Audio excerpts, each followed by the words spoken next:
ஒரு ராஜா ஊரெல்லாம் சுற்றி பார்த்துட்டு வரலாம்னு ஒரு நாள் புறப்பட்டு போனார். ஒரு இடத்துல தறி நெசவு வேலை ரொம்ப மும்முரமாக நடந்துக்கிட்டு இருந்தது. ஒரு பெரியவர் தறியால் நெசவு வேலை செஞ்சுக்கிட்டு இருந்தார்.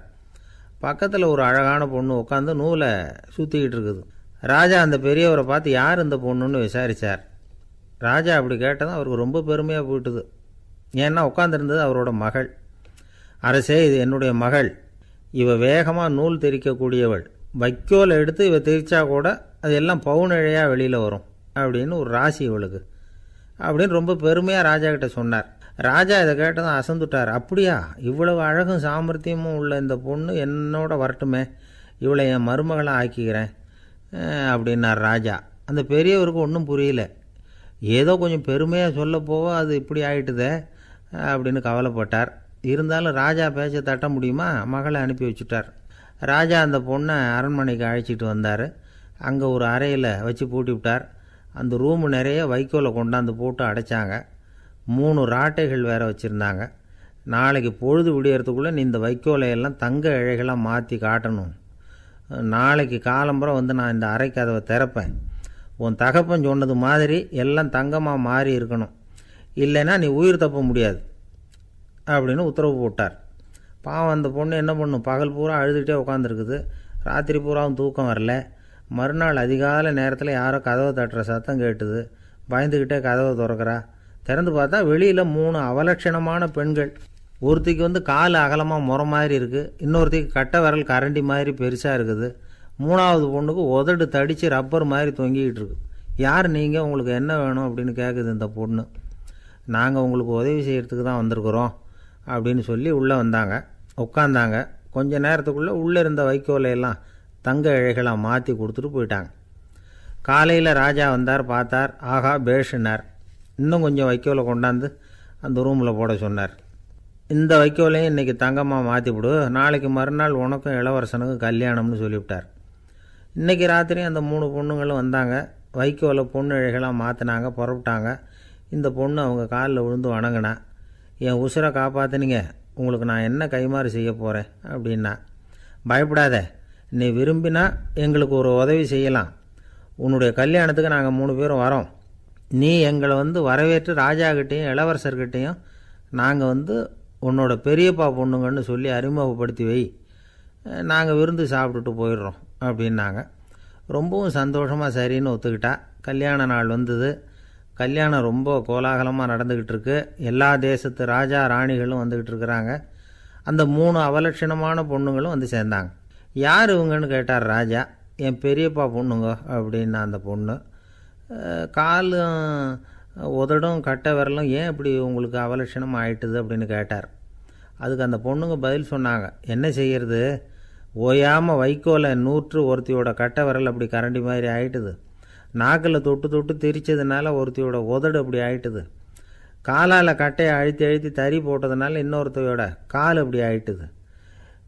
உங்கள் மருமகளாக வந்திருக்கிற இந்த பொண்ணு அந்த 3ஐயுமே செய்ய தெரிஞ்சவ தான். என்ன ஆக போதோ இன்னும் கொஞ்ச நாளில் அப்படின்னாங்க. அவ்வளவுதான். ராஜா பயந்துட்டார். அம்மா, இன்னையிலேருந்து நீ இளவரசனின் மனைவி.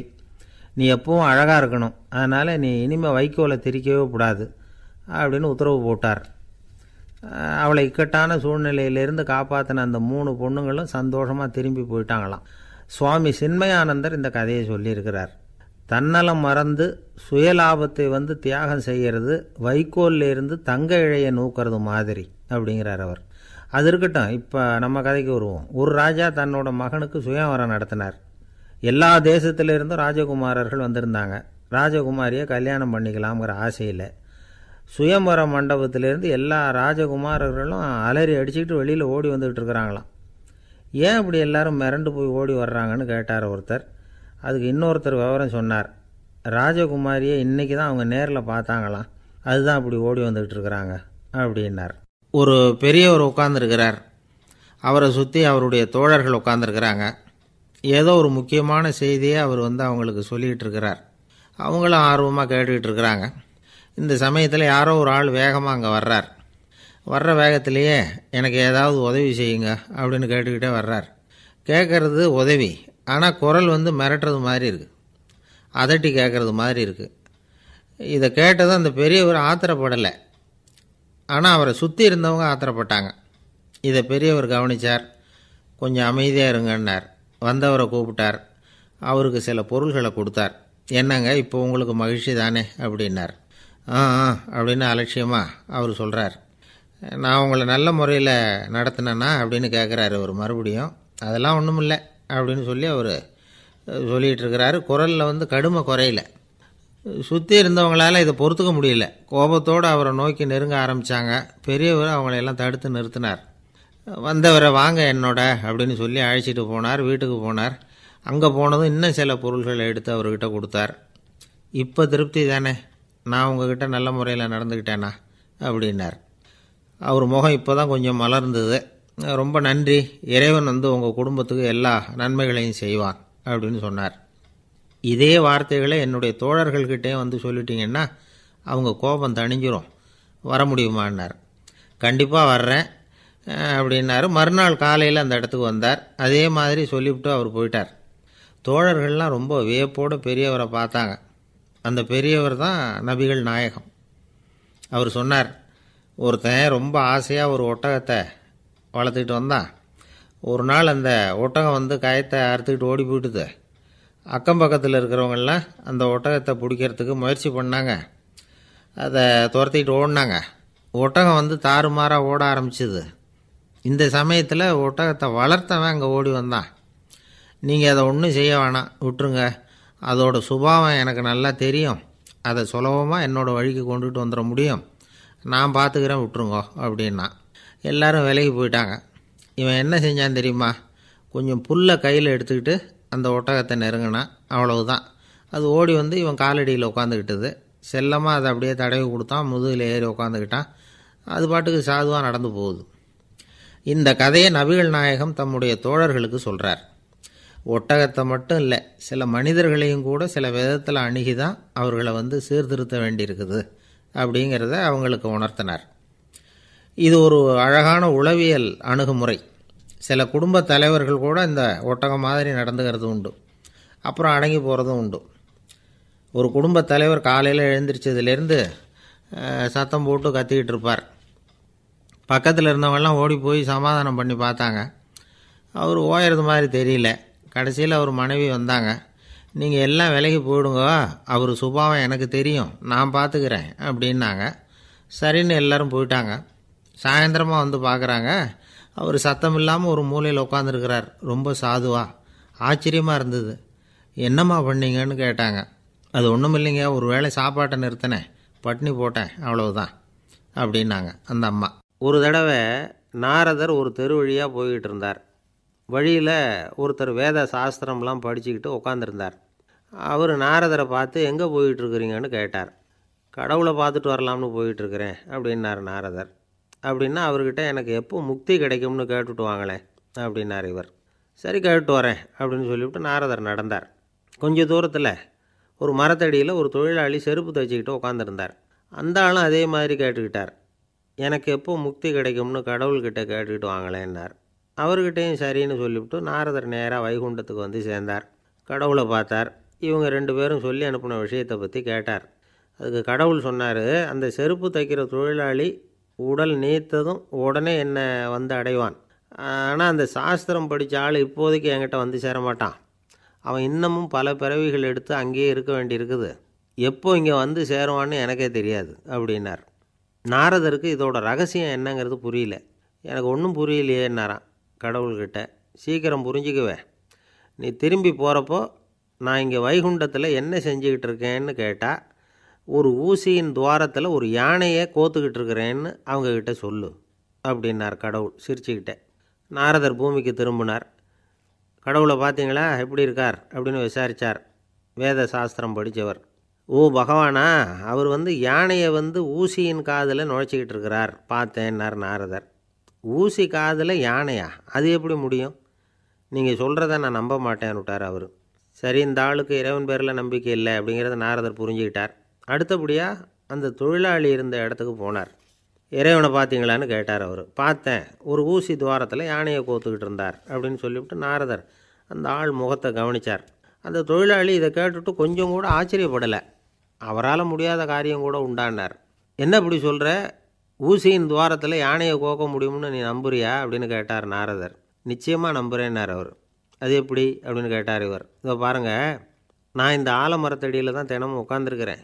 தினமும் இந்த மரத்திலிருந்து எவ்வளவோ பழம் கீழே விழுது. இந்த பழத்தில் இருக்கிற ஒவ்வொரு விதையிலேயும் உள்ள ஒரு ஆலமரம் இருக்குது. ஒரு சின்ன விதைக்குள்ளே ஒரு பெரிய ஆலமரம் இருக்க முடியுங்கிறப்ப ஊசி துவாரத்தில் கடவுள் யானையை நுழைய வச்சாருங்கிறத ஒத்துக்கிறதுல என்ன கஷ்டம் இருக்குது அப்படின்னு ரொம்ப சர்வசாதாரணமாக பதில் சொன்னாராம் அந்த தொழிலாளி. நாரதர் யோசனை பண்ணார். இந்த தொழிலாளி வேத சாஸ்திரங்களையெல்லாம் படிக்கலைன்னா கூட அறிவுபூர்வமாக சிந்தித்து இறைவனை நம்புகிறான். அதனால தான் கடவுள் இந்த ஆளுக்கு சீக்கிரம் முக்தி கிடைக்கும்னு சொன்னார் அப்படிங்கிறத புரிஞ்சுக்கிட்டாராம். இந்த கதையில் வர்ற கடவுள், நாரதர், வைகுண்டம் இதெல்லாம் ஒரு பக்கம் இருக்கட்டும், ஒரு சின்ன விதைக்குள்ளே ஒரு பெரிய ஆலமரம் தூங்கிக்கிட்டு இருக்கு அப்படிங்கிற உண்மை, அந்தரத்தில் 1000 கிரகங்கள் சுற்றிக்கிட்டு இருக்குங்கிற உண்மை, இதெல்லாம் நாம் பார்த்துக்கிட்டு தானே இருக்கிறோம். இந்த உண்மைகள் அதிசயமாக நமக்கு தெரியறதுனால அதை நம்பாமல் இருந்துட முடியாது. இயற்கையை பரிபூர்ணமாக நம்புங்கள், அந்த நம்பிக்கையே நம்ம வாழ்க்கைக்கு ஆதாரம் அப்படிங்கிறத விளக்கிறதுக்காக தான் இந்த கதை. இந்த காலத்தில் நம்ம பிள்ளைங்களுக்கெல்லாம் இது மாதிரி நம்பிக்கை அதிகமாகவே இருக்குது. ஒரு நாள் ஒரு சின்ன பையன்கிட்ட கேட்டேன், ஏன்பா கடவுள் ஒரு பானைக்குள்ளே ஒரு யானையை நுழைய வச்சுட்டாருன்னு சொன்னால் அதை நீ நம்புவியா அப்படின்னு கேட்டோம். நம்புவேன் சார், அது ஒன்றும் பெரிய அதிசயம் இல்லைன்னா. எப்படிறான்னு கேட்டோம். எப்படின்னா அந்த பானை அந்த யானையை விட பெருசாக இருந்திருக்கும், அவ்வளவுதான் அப்படின்னு சொல்கிறான். ஒரு ஊரில் ஒரு ராஜா இருந்தார். அவர் அடிக்கடி காட்டுக்கு வேட்டையாட போவார். சில நண்பர்களையும் கூட அழைச்சிக்கிட்டு போவார். காட்டுக்கு போனதும் ஆளுக்கு ஒரு பக்கமாக போய் வேட்டையாடுவாங்க. சாயந்தரமாக திரும்பி வருவாங்க. மறுநாள் அரண்மனையில் உட்காந்து ஒவ்வொருத்தரும் அவங்க அனுபவங்களையெல்லாம் சொல்லிக்குவாங்க. அவங்கவுங்க வீரத்துக்கு தகுந்த மாதிரி பரிசை அந்த ராஜா கொடுப்பார். இது மாதிரி ஒரு தடவை எல்லோரும் வேட்டைக்கு போயிட்டு திரும்பி வந்ததும் உட்காந்து பேச ஆரம்பிச்சிருக்கிறாங்க. ஒருத்தன் சொன்னான், தன்னுடைய வீர தீர செயலை பற்றி அளக்க ஆரம்பிச்சிட்டான். ஏன்னா அது அதுக்கு பரிசு கிடைக்க போகுதில்ல, அதனால். அவன் என்ன சொன்னான் தெரியுமா? அரசே, நேற்றுக்கு காட்டில் என்னாச்சு தெரியுமா? எனக்கு நேராக ஒரு சிங்கம் வாயை திறந்துக்கிட்டு வந்துட்டுது. நான் பயப்படவே இல்லை. உடனே ஒரு கல்லை எடுத்து குறி பார்த்து வீசினேன். சிங்கத்து வாய்க்குள்ளே போய் அந்த கல் மாட்டிக்கிட்டுது. அவ்வளவுதான். அந்த சிங்கம் என்னை பார்த்துட்டு பயந்துட்டு ஒரே ஓட்டமாக திரும்பி ஓடி போயிட்டுது அப்படின்னா. ஆஹா பலே அப்படின்னு எல்லாரும் கை தட்டினாங்க. 2வது ஆள் ஒருத்தன் எழுந்திரிச்சான். அவன் சொல்ல ஆரம்பித்தான், அரசே, நான் போன வழியில் 2 பெரிய மலைப்பாம்பு கிடந்தது. என்னை முழுங்கிறதுக்கு வந்தது. நான் என்ன பண்ணேன் தெரியுமா? அந்த 2 பாம்போட வாலையும் ஒன்றா சேர்த்து முடிச்சு போட்டுட்டேன். அவ்வளவுதான். அது அங்கே இழுக்க இது இங்கே இழுக்க முடிச்சு நல்லா இறுகி போட்டுது அப்படின்றான். ஆஹா அற்புதம்னு சொல்லி எல்லாரும் கை தட்டினாங்களாம். அடுத்தபடியாக 3வது ஆள் ஒருத்தன் வந்தான். அவன் சொல்ல ஆரம்பித்தான், மன்னா, நான் போன பாதையில் குறுக்க ஒரு ஆறு, அதில் இறங்கி குளித்தேன். யாரோ காலை பிடிச்சி இழுக்கிறது மாதிரி இருந்தது. திரும்பி பார்த்தா ஒரு பெரிய முதலை. நான் உடனே அப்படியே ஒரு துள்ளல் துள்ளி அது முதுகில் போய் உக்காந்துக்கிட்டேன். அதை அப்படியே கரைக்கு நீந்த வச்சேன். கரைக்கு சேர்ந்ததும் அப்படியே ஒரே துள்ளி குதித்து கரைக்கு வந்துட்டேன் அப்படின்றான். அவன் தன்னுடைய வீரத்தை அப்படி சொல்லியிருக்கான். அடடா எப்பேற்பட்ட வீரம் அப்படின்னு எல்லாரும் கை தட்டினாங்களாம். 4வது ஆள் எழுந்திரிச்சான். மன்னா, நான் போன இடத்துல ஒரு கரடி என்னை துரத்த ஆரம்பிச்சுட்டுது. நான் ஒரு மலை உச்சிக்கு வந்துட்டேன். அதுக்கப்புறம் ஒரு அடி எடுத்து வச்சாலும் அதில் பாதாளத்தில் விழ வேண்டியது தான். அந்த நேரம் பார்த்து ஒரு பெரிய ராட்சச கழுகு அந்த பக்கமாக பறந்து வந்தது. நான் உடனே அப்படியே உயர எழும்பி அந்த கழுகோட காலை பிடிச்சிக்கிட்டேன். அப்படியே தொங்கிக்கிட்டே வந்தேன். ஒரு நல்ல இடம் வந்ததும் தொப்புன்னு கீழே குதித்து நடந்து வந்துட்டேன்னா. இதுக்கும் எல்லோரும் கை தட்டுறாங்க. கடைசியாக ஒரு ஆள் எழுந்திரிச்சான். அரசே, நான் போன வழியில் ஒரு பெரிய யானை குறுக்க வந்தது. பயங்கரமாக சத்தம் போட்டுக்கிட்டே வந்தது. நான் பயந்து ஓடலை. உடனே என்ன பண்ணேன் தெரியுமா? அந்த யானையோட வாலை பிடிச்சி தூக்கினேன். தலைக்கு மேலே தூக்கி கரன்னு சுற்றினேன். வேகமாக சுற்றி வீசி எறிஞ்சேன். அவ்வளவுதான். அதே ஸ்பீடில் அந்த யானை மேலே போக ஆரம்பிச்சுட்டுது. இன்னும் கூட அது போய்கிட்டே தான் இருக்குது, கீழே விழவே இல்லைன்னா. இதை கேட்டதும் ராஜாவுக்கு கோபம் வந்துட்டுது. என்ன முட்டாள்னு நினச்சிக்கிட்டு பேசுகிறியா? யானையை நீ வாலை பிடிச்சி தூக்குன, அதை நான் நம்பணுமா அப்படின்னார். உடனே இவன் பணிவாக பதில் சொன்னான், அரசே, ஒரு சிங்கத்து வாயில் கல் மாட்டிக்கிட்டதை நம்புறீங்க, மலைப்பாம்பு வாலை பிடிச்சி முடிச்சு போட்டதை நம்புறீங்க, முதல்ல முதுகில் சவாரி பண்ணதையும் நம்புறீங்க, கழுகு காலை பிடிச்சிக்கிட்டு பறக்கிறதையும் நம்புறீங்க. அப்படி நம்புறப்போ நான் சொன்னதை மட்டும் நம்பக்கூடாதா அப்படின்னு கேட்டானான். பொய் சொன்னவங்கெல்லாம் தலையை தொங்க போட்டுக்கிட்டாங்களாம். ராஜா அவங்கள பார்த்து சொன்னாராம், நீங்கள் எல்லாரும் என்னை முட்டாளாக்கியிருக்கிறீங்க. கடைசியாக பேசின இவன் தான் எனக்கு உண்மை எது பொய் எதுங்கிறத புரிய வச்சிருக்கிறான். இவன் தான் உண்மையான தைரியசாலி அப்படின்னு சொல்லி அவனுக்கே பரிசையெல்லாம் கொடுத்து பாராட்டினாராம். இப்படி ஒரு கதை. உண்மையை நிலைநாட்டுகிறவன் தான் உண்மையான வீரன் அப்படிங்கிறத இதிலிருந்து நாம் புரிஞ்சுக்கணும். இந்த காலத்துல எல்லாம் பொய் சொன்னால் தான் பிழைக்க முடியுங்கிறது ஒரு சில பேரோட நம்பிக்கை. ஒரு அப்பாவுக்கு தன் மகனுக்கு பொய் சொல்ல தெரியலையேங்கிற கவலை. பொய் சொன்னால் தான் இந்த உலகத்தில் பிழைக்கலாம், ஆனால் இவனுக்கு அது தெரியலையே, அதனால் இவனை அழைச்சிட்டு போய் நடுக்கடலில் விட்டுட்டு வந்துடுவோம் அப்படின்னு அழைச்சிட்டு புறப்பட்டான். கடற்கரைக்கு போனான். மகனுக்கு சந்தேகம், எங்கேப்பா என்னை அழைச்சிட்டு போகிறேன்னு கேட்டிருக்கான். கடலில் மீன் பிடிக்க கற்றுக் கொடுக்க போகிறேன் உனக்கு அப்படின்னானா. நான் ஏற்கனவே மீன் பிடிச்சிட்டேனேன்னானா இவன் மகன். எங்கே அதுன்னு கேட்டிருக்கான். அப்பங்காரன். சுட்டு சாப்பிட்டுட்டேன்ருக்கான் புள்ள. அப்பங்காரன் பார்த்தான், சரி நம்ம புள்ள பொழைச்சிக்கும் அப்படின்னு சொல்லி திருப்பி அழைச்சிட்டு வந்துட்டானா. ஒரு ஆள் அசையாமல் கிடக்கிறார். அவர் இருக்காரா போயிட்டாராங்கிறத எப்படி முடிவு பண்ணுறோம்? அவர் மூக்குக்கு முன்னாடி புறங்கையை வச்சு பார்க்குறோம், மூச்சு வருதா இல்லையா அப்படிங்கிறத கண்டுபிடிக்கிறதுக்காக. மூச்சுங்கிறது அவ்வளவு முக்கியமான ஒரு விஷயம். சுவாசம் இல்லைன்னா எதுவுமே இல்லை. நம்ம பூமி இருக்க அது கூட சுவாசிக்குதுங்கிறத சோவியத் விஞ்ஞானிகள் கண்டுபிடிச்சிருக்கிறாங்க. பூமிக்கு மேலே இருக்கிற மண் அடுக்கில் காற்றில் உள்ள ஆக்சிஜன் ஆக்சிகரணம் அடையுது அப்படின்னு தான் இதுவரைக்கும் எல்லோரும் நம்பிக்கிட்டு இருந்தாங்க. ஆனால் இப்போ என்ன கண்டுபிடிச்சிருக்கிறாங்கன்னா, அந்த ஆக்சிஜன் பூமிக்குள்ளே 1 கிலோமீட்டர் ஆழம் வரைக்கும் ஊடுருவி போகுதான். பூமிக்குள்ளே 2 பக்கமும் பல கிலோமீட்டர் வரைக்கும் பரவுதான். பூமிக்குள்ளே இருக்கிற நீர்நிலை அடுக்குகள் தான் நுரையீரல் செய்கிற வேலையை செய்யுதான். நம்ம உடம்புல நுரையீரல் இல்லைன்னா ஒன்றும் நடக்காது. ஒரு மரத்தை தலைகீழாக தொங்க போட்டால் எப்படி இருக்கும்? அப்படி யோசிச்சு பாருங்கள். அப்படி தான் இதுவும், நுரையீரலும் அப்படி தான் இருக்கும்.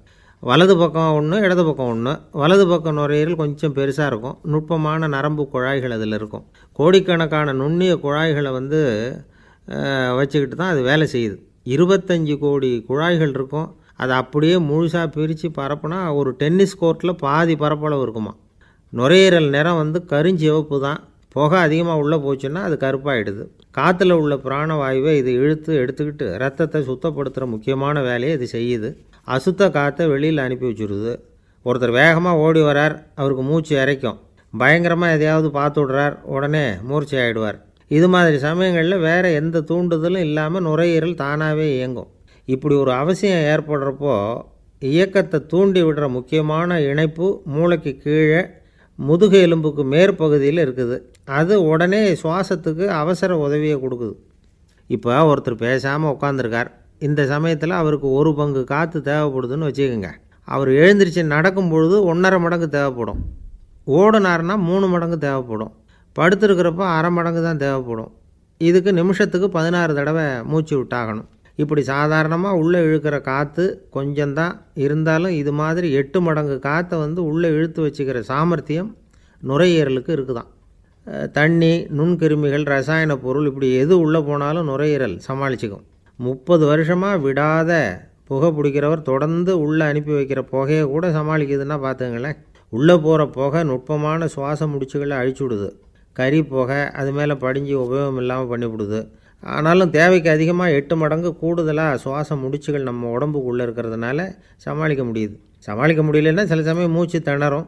அதை ஒரு எச்சரிக்கையாக எடுத்துக்கிட்டு புகை பிடிக்கிற பழக்கத்தை விட்டுடணும். அதுதான் நல்லது. ஆனால் அப்படி யார் விடுறது? இணை பிரியாத 2 நண்பர்கள் இருந்தாங்களாம். 2 பேரும் விடாமல் சிகரெட்டு குடிக்கிறவங்க. அதில் ஒருத்தன் செத்து போட்டான். இன்னொருத்தன் அதுக்கப்புறம் 2 சிகரெட்டாக குடிக்க ஆரம்பித்தானான். ஏன் இப்படி பண்ணுறேன்னு கேட்டிருக்காங்க. நான் 1 சிகரெட்டு தான் குடிக்கிறேன், செத்து போன என்னுடைய ஃப்ரெண்டு இருக்கானே செத்து போனவன், அவனுக்காக இன்னொரு சிகரெட்டு குடிக்கிறேன் அப்படின்னு நானா. இது ரொம்ப ஆபத்து, விட்டுடு அப்படின்னு சொல்லியிருக்காங்க. சரின்னு ஒத்துக்கிட்டான். ஆனால் அதுக்கப்புறமும் 1 சிகரெட் வீதமாக குடிச்சிக்கிட்டே இருந்தான். சிகரெட்டு பழக்கத்தை நீ இன்னும் விடலையான்னு கேட்டாங்களாம். அந்த பழக்கத்தை நான் எப்போவோ விட்டுட்டேன், இப்போ நான் குடிக்கிறது என் ஃப்ரெண்டுக்காக அப்படின்னு நானா. இவங்கெல்லாம் எப்படி திருந்துறது? கங்கை கரை தோட்டம் பக்கத்தில் ஒரு ஆசிரமம். அங்கே ஒரு பெரியவர் தங்கியிருக்கிறார். அவர் தான் ராமகிருஷ்ண பரமஹம்சர். அந்த ஆசிரமம் இருந்த இடம் கரக்பூர். வங்காளத்தில் பொதுவாக எல்லோரும் மீன் சாப்பிட்றது உண்டு. கங்கையில் குளிச்சுட்டு கையில் ஒரு மீனோடு வர்றது வழக்கம். இவர் இருக்கிற இடத்துக்கு கங்கையில் படகு வழியாக வரணும். அப்படி தான் எல்லோரும் வருவாங்க. வர்றவங்கள ஒன்று கூட்டி ஆன்மீக விஷயங்களை பற்றி பேசிக்கிட்டு இருப்பார். ஒவ்வொரு நாள் ஒவ்வொருத்தர் நகரத்துக்கு போகணும். வரும்பொழுது மீன் கொண்டுக்கிட்டு வரணும். அதுக்கு ஒரு அட்டவணையே உண்டு ஆசிரமத்தில். அது பிரகாரம் ஒரு நாள் சுவாமி யோகானந்தர் படகில் போனார். படகை செலுத்தினவங்க ராமகிருஷ்ணரையும் சுவாமி யோகானந்தரையும் மற்றவங்களையும் பித்தர்கள் அப்படின்னு சொல்லி ஏளனமாக பேசினாங்க. அவங்க என்ன பைத்தியம் பிடிச்சவங்க அப்படிங்கிறது மாதிரி. சுவாமி யோகானந்தருக்கு ரொம்ப மென்மையான இதயம். இவங்க இப்படி கண்ணாபின்னான்னு பேசுகிறத பார்த்தா மீனை வாங்கிட்டு திரும்புகிறப்போ என்ன நடக்குமோ அப்படிங்கிற பயம் வேறு வந்துட்டுது அவருக்கு. அவ்வளவு மென்மையானவர். இதை தெரிஞ்சுக்கிட்ட ராமகிருஷ்ணர், யோகானந்தா இங்கே வா அப்படின்னு கூப்பிட்டார். இவர் கண்ணீரை தொடச்சிக்கிட்டே கிட்ட போனார். சொன்னார், ஐயா, படகு ஓட்டுறவங்க உங்களை பற்றி மோசமாக பேசுகிறாங்க. என்ன திட்டினா பரவாயில்ல, ஆனால் உங்களை அவங்க திட்டுறாங்க, அதை என்னால் தாங்கிக்க முடியல அப்படின்னார். இதை கேட்டதும் ராமகிருஷ்ணருக்கு கோபம் வந்துட்டு தான். என்னது, உன்னுடைய குருவை பற்றி அவங்க மோசமாக பேசும்பொழுது நீ சும்மா இருந்தியா? வெளியில் போ அப்படின்னு விட்டார். குரு நிந்தனை செய்கிறப்போ அதை கேட்டுக்கிட்டு சும்மா இருக்கலாமா? குரு நிந்தனையை கேட்டால் பாவம் இல்லையா? என்னை தூற்றும்போது அவங்க பாவம் செய்கிறாங்க, அதை கேட்டுக்கிட்டு நீ சும்மா இருந்தால் நீயும் பாவம் செய்கிற அப்படின்னாராம். அடுத்த நாள் சுவாமி நிரஞ்சனானந்தர் போக வேண்டிய நாள். இவர் படகுல போகும்பொழுதும் அதே மாதிரி நடந்து தான். அவங்க மோசமாக பேச ஆரம்பித்தாங்க, திட்ட ஆரம்பித்தாங்க. அப்படி கேலி பண்ண ஒருத்தனை இவர் என்ன பண்ணார், பலார்னு கன்னத்தில் அரைஞ்சிட்டார். இன்னொருத்தனை கங்கையில் தூக்கி எறியறதுக்கும் தயாராகிட்டார். அதுக்கப்புறம் அவங்க யாரும் வாயை திறக்கலை. மீன் வாங்கிட்டு வர்றப்பவும் படகுல ஒரே அமைதி. அவ்வளவு பயம் அவங்களுக்கு. ராமகிருஷ்ணர் கூப்பிட்டு விசாரித்தார் என்ன நடந்ததுன்னு. இவர் சொன்னார், அவர் யோகானந்தா போகும்பொழுது என்ன நடந்ததோ அப்படியே தான் இப்போவும் நடந்தது. குரு நிந்தனை செய்கிறத கேட்டுக்கிட்டு நான் சும்மா இருப்பேனா? ஒருத்தனை அப்படியே அரைஞ்சுட்டேன், இன்னொருத்தனை ஆற்றுல தூக்கி போட்டுருவேன்னு பயமுறுத்தினேன், அவ்வளவுதான் அப்படின்னாராம். இப்போவும் ராமகிருஷ்ணருக்கு கோபம் வந்துட்டு தான். என்ன இது, அணியறது காஷாயம், இருக்கிறது ஆசிரமம், உனக்கு இவ்வளவு கோபம் வந்ததுன்னா அப்புறம் என்னத்துக்கு ஆசிரமத்தில் இருக்கணும்? பிரம்மச்சாரி எப்பவும் அமைதியாக இருக்கணும் அப்படின்னு அறிவுரை சொன்னாராம் ராமகிருஷ்ணர். அப்போ இவர் கேட்டாராம், ஏங்க அவருக்கு ஒரு விதமான அறிவுரை சொன்னீங்க, எனக்கு வேறு விதமாக அறிவுரை சொல்கிறீங்க, இதில் எது உண்மை அப்படின்னு கேட்டிருக்கார். இதுக்கு ராமகிருஷ்ணர் சொன்ன பதில் என்னென்னா, அட அசடே, சக்கரத்தில் காற்று அதிகமாக இருந்தால் குறைக்கணும், குறைச்சலாக இருந்தால் கூட்டணும். அவன் சாது, அவனுக்கு அதிக உணர்ச்சி தேவை, உனக்கு படபடப்பு அதிகம், உனக்கு பொறுமை தேவை அப்படின்னாராம். இதில் உள்ள கருத்து என்னென்னா, கல்விங்கிறது எப்படின்னா அதை சூழ்நிலைக்கு தகுந்த மாதிரி கற்பிக்கணும். எல்லாருக்கும் ஒரே மாதிரி கற்பிக்கக்கூடாது. கேட்குறவர் தகுதி, புரிஞ்சுக்கிற திறமை, இதை பொறுத்து கல்வி அமையணும். ஆரம்ப காலத்தில் ஒரு குரு, அப்போ ஒரு சீடன் இருந்தான். அது வேடிக்கையான குரு, வேடிக்கையான சீடன். ஒரு ஆசிரமம். ஒரு நாள் ஒருத்தன் அவசரமாக அந்த குருவை தேடி வந்திருக்கிறான். என்ன விஷயம்னு விசாரித்தார் குரு. உங்கள் சீடர் என்னை அடிச்சுட்டார் அப்படின்னு புகார் பண்ணானான் அந்த ஆள். குரு சீடனை கூப்பிட்டார். அடிச்சியா இந்த ஆளை அப்படின்னு கேட்டாரான். ஆமான் இருக்கான் சீடன். ஏன் அடித்தே அப்படின்னு கேட்டாரான்.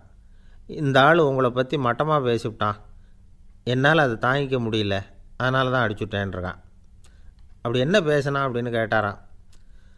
உன்னுடைய குருநாதர் இப்போல்லாம் அர்த்தமில்லாமல் பேச ஆரம்பிச்சிட்டார் அப்படின்னு சொல்லிவிட்டான், அதனால தான் அடிச்சுட்டேன் அப்படின்னானா. அதுக்காக அடித்தே அப்படின்னாரான். நான் அதுக்காக அடிக்கலை குருவே, இப்போல்லாம் நீங்கள் அர்த்தமில்லாமல் பேசுகிறதாக அவன் சொல்கிறான், அப்படின்னா இதுவரைக்கும் நீங்கள் அர்த்தத்தோடு பேசினதாகத்தானே அர்த்தம், அது தப்பு தானே, அதனால தான் அடித்தேன் அப்படின்னானா. வங்க நாவலாசிரியர் சரத் சந்திரர் ஒரு நண்பர் அவர்கிட்ட வந்தார். வழக்கமாக எல்லா எழுத்தாளர்கள்கிட்டையும் கேட்குற ஒரு கேள்வியை கேட்டார். நீங்கள் எழுத்துத்துறைக்கு வந்தது எப்படி? இதுதான் கேள்வி. அதை தெரிஞ்சு என்ன பிரயோஜனம்னார் சரத் சந்திரர். சும்மா சொல்லுங்களேன், தெரிஞ்சுக்கிறேன் அப்படின்னார் வந்தவர். சரி சொல்கிறேன்னு ஆரம்பித்தார். நான் ரங்கூனில் வேலை பார்த்துக்கிட்டு இருந்தேன். சம்பளம் பத்தலை. வேலையும் பார்த்துக்கிட்டு ஒரு பலசரக்கு கடை வைக்கலாம்னு நினச்சேன். என்னால் மளிகை கடை வச்சு சரியாக நடத்த முடியுமாங்கிற சந்தேகம் என் மனைவிக்கு. அதை சோதனை பண்ணி பார்க்கணுங்கிறதுக்காக சில பொருள்களின் அளவு, அதோட விலை, இப்படி சிலதை சொல்லி எல்லாத்தையும் மனக்கணக்காக கூட்டி போட சொன்னாங்க. என்னால் சரியாக கூட்டி சொல்ல முடியல. உங்களால் மளிகை கடை நடத்த முடியாதுன்னு சொல்லிவிட்டாங்க. உடனே என்ன பண்ணுறது, வேறு வழி இல்லை, கதை எழுத ஆரம்பிச்சிட்டேன் அப்படின்னார். கேட்டவருக்கு சிரிப்பு வந்துட்டு தான். சரத் சந்திரர் ஒரு பக்கம் சீரியஸான நாவல்கள், சிறுகதைகள் எழுதியிருந்தாலும் அவருடைய இன்னொரு பக்கம் வேற விதம். நண்பர்கள்கிட்ட பேசும்பொழுதும் சரி, அவர்களுக்கு கடிதங்கள் எழுதும்போதும் சரி, கேலியும் கிண்டலும் நகைச்சுவை உணர்வும் அதிகமாக இருக்கும். காந்திஜி ஒரு சமயம் கல்கத்தாவுக்கு வந்திருந்தார். தேசபக்தர்கள் பல பேர் அவர்கிட்ட பேசிக்கிட்டு இருந்தாங்க. அப்போது சரத் சந்திரரும் அங்கே இருந்தார். கிரண் சங்கர் ராய் அப்படிங்கிறவரும் அங்கே இருந்தார். அவர் சொன்னாராம், காந்திஜியோட பழகிய முதல் வங்காளி நான் தான். போயர் யுத்த காலத்தில் இவர் லண்டனுக்கு வந்திருந்தப்போ என்கிட்ட தான் வங்காள மொழி கற்றுக்கிட்டார் அப்படின்னாராம். உடனே சரத் சந்திரர் காந்திஜியை பார்த்து, இவர் உங்களுக்கு வங்காள மொழி கற்றுக் கொடுத்தது உண்மைதானா அப்படின்னாராம். ஆமான்னாராம் காந்தி. அதனால தான் உங்களால் வங்காள மொழி கற்றுக்க முடியல அப்படின்னாராம். எல்லாரும் சிரித்தாங்களாம். சரத் சந்திரர் சாம்தாபேர் அப்படிங்கிற கிராமத்தில் தங்கியிருந்தார். ஒரு இலக்கிய நிகழ்ச்சியில் கலந்துக்கிறதுக்காக. அதுக்காக ஒரு கல்கத்தாவுக்கு போக வேண்டிய சூழ்நிலை. அதுக்காக புறப்பட்டார். அந்த சமயத்தில் பின்னாடி இருந்து யாரோ அவரை கூப்பிட்டாங்க. இப்படி கூப்பிட்டவரை பார்த்து இன்னொருத்தர் யாரோ அதட்டி இருக்கிறாங்க. போகிறவரை ஏன் இப்படி கூப்பிடுறீங்க அப்படின்னு. ஏன் கூப்பிட்டா என்னன்னு கேட்டிருக்கார் சரத் சந்திரர்.